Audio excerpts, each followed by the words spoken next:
comme tous les ans que ça se passe bien. Donc,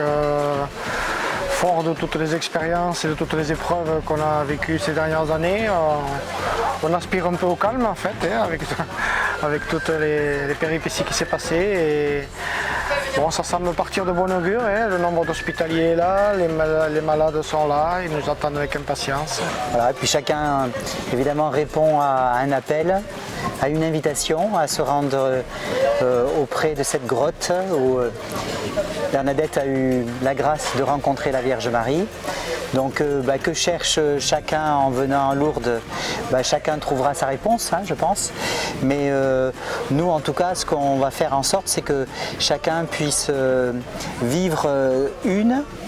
rencontre principale, mais aussi des rencontres humaines, et puis une rencontre à travers les mots de Bernadette et de la Vierge Marie, une rencontre avec le Seigneur, bien entendu, pour s'entendre dire encore, voilà, comme Bernadette l'a entendu de la Vierge Marie, voulez-vous me faire la grâce de venir ici, voilà, dans ce lieu particulier, et puis nous aussi, nous avons la grâce de répondre et de nous rendre dans ce lieu pour aller à la rencontre d'autres, partager avec eux toutes nos questions. Et puis comme je le disais ce matin, voilà, donner du sens à ce que nous vivons chaque jour et en pensant à tous ces pèlerins qui attendent avec tellement d'impatience chaque année ces 4 jours de bonheur vécus tous ensemble à Lourdes. Voilà, et puis nous savons que nous allons donner, mais que nous allons aussi beaucoup recevoir. Le thème de cette année qui est que l'on bâtisse ici une chapelle, et comme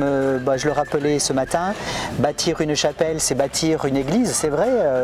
et ça a été, on peut dire, le point de départ aux différents pèlerinages qui se sont succédés depuis 1858, mais bien plus largement, c'est bâtir aussi l'église de face avec un grand E, bâtir le monde, voilà, que le Seigneur attend pour chacun de nous, pour que chacun y trouve sa place de bonheur, voilà. Et donc découvrir à Lourdes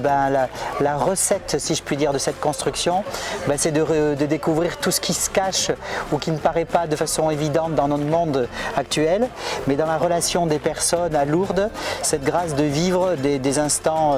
effectivement un peu hors du temps, où tout prend sens et où des petits gestes de la vie quotidienne sont lourds d'humanité, de fraternité et puis d'amour. Voilà. Donc que chacun puisse vivre cette expérience-là, tous ensemble. C'est ça.